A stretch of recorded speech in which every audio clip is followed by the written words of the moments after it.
जो कालीचरण महाराज की गिरफ्तारी हुई, हम लोग जो कालीचरण महाराज की गिरफ्तारी हुई है अन्यायपूर्ण तरीके से, उसकी पूर्ण भर्त्सना करते हैं। नमस्कार, स्वागत है आपका इंडिया न्यूज के digital platform India news national में और मैं हूं नैतिक राज तिवारी।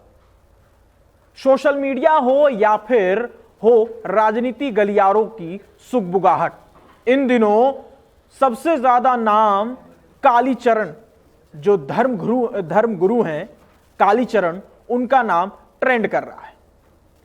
सोशल मीडिया की बात हम इसलिए कर रहे हैं क्योंकि इस वक्त ट्विटर के ऊपर रिलीज कालीचरण के नाम से हैशटैग ट्रेंड कर रहा है। जाहिर सी बात है कि जिस तरीके से महात्मा गांधी राष्ट्रपिता को लेकर कालीचरण जो धर्मगुरु हैं उन्होंने टिप्पणी की थी, उनको भद्दी भद्दी कुछ अपशब्द बातें कही थी, उसको लेकर उनकी गिरफ्तारी हो गई है। गिरफ्तारी के बाद 2 दिन के रिमांड पे है। खैर, ये बात हो गई कालीचरण जी की।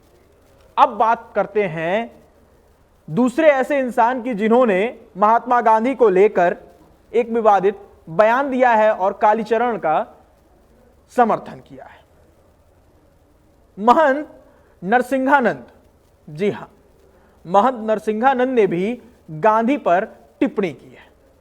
यहां तक कि उन्होंने कालीचरण का समर्थन भी किया है। जो धर्मगुरु हैं, रायपुर में एक कार्यक्रम चल रहा था जहां पर ये सभी लोग इकट्ठा थे। वहां पर तमाम तरह की बातें हो रही थी। तमाम तरह के लोग, जैसे कहते हैं ना कि कोई भी धर्मगुरु हो या कोई भी महंत हो, वो आते हैं और अपनी बातों को लोगों के सामने रखते हैं। पॉजिटिव बातें होती हैं, लेकिन पॉजिटिव बातों के साथ साथ जब इस तरह का विवादित बयान दे दिया जाए, अभद्र टिप्पणी की जाए और कई तरह के ऐसे शब्दों का इस्तेमाल किया जाए, वो भी राष्ट्रपिता के लिए, कहां तक सही होता है।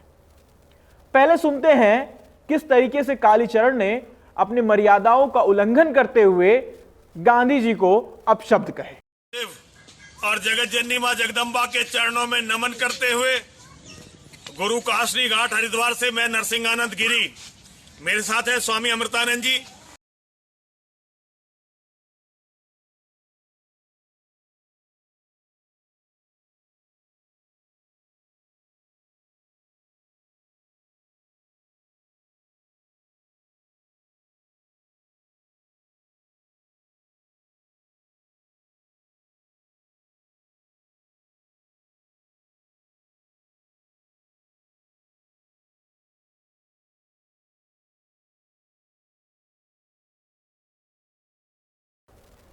ये तो सुना आपने कालीचरण जी, जो धर्मगुरु कालीचरण हैं, उन्होंने किस तरीके से महात्मा गांधी को लेकर टिप्पणी की।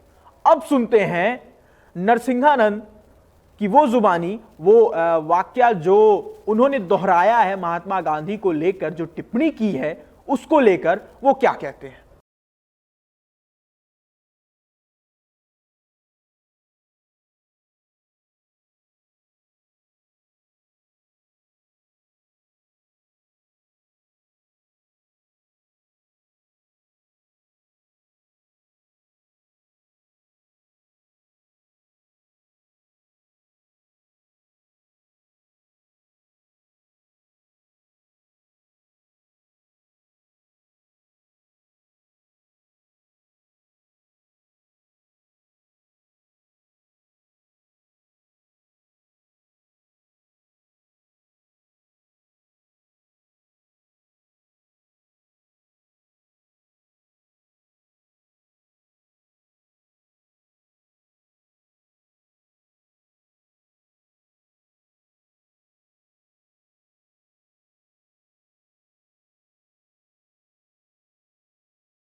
ये आपने सुना किस तरीके से नरसिंहानंद ने, जो डासना मंदिर के महंत हैं, उन्होंने किस तरीके से महात्मा गांधी पर अपशब्द का इस्तेमाल किया, किस तरीके से उन्होंने ये सारी चीजें की।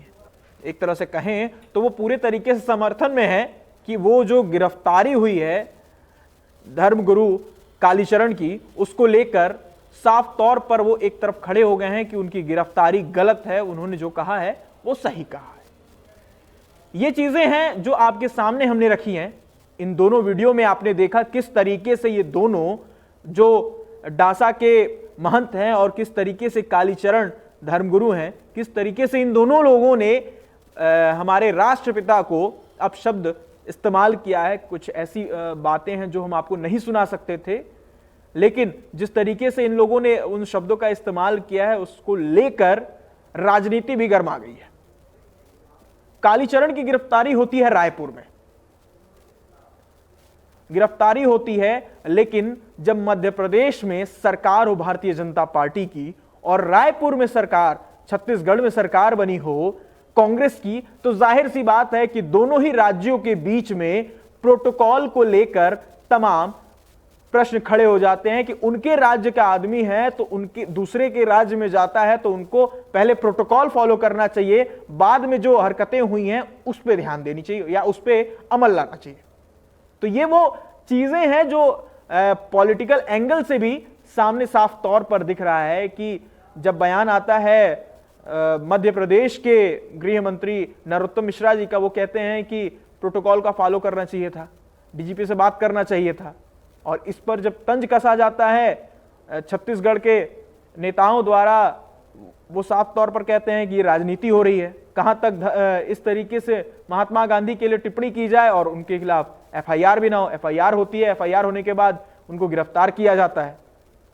पहले तो पूरे तरीके से छापा मारा जाता है, कई राज्यों में पुलिस जाती है, एटीएस जाती है, उसके साथ ही उन तमाम ठिकानों पर भी छापा मारा जाता है जहां सुगबुगाहट मिलती है कि महंत वहां रुक सकते हैं, धर्मगुरु जो हैं कालीचरण वहां रुक सकते हैं, वहां पे उनका ठिकाना था छुपने का, वहां पे लोग उनके जाने पहचानने वाले थे, उसको लेकर तमाम वो सवाल थे। लेकिन जब रायपुर में, जब छत्तीसगढ़ में पकड़े जाते हैं महंत, तो साफ तौर पर ये चीजें क्लियर हो जाती हैं कि वहां पे वो छुपे हुए थे, क्योंकि महाराष्ट्र में भी छापेमारी की गई, मध्य प्रदेश में भी छापेमारी की गई, यहां तक कि कई ऐसे अन्य राज्य हैं जहां पे छापेमारी की गई लेकिन वहां पे उनकी गिरफ्तारी नहीं हो पाई, वो वहां पे नहीं मौजूद थे, वो किराए के मकान में एक मौजूद थे छत्तीसगढ़ में।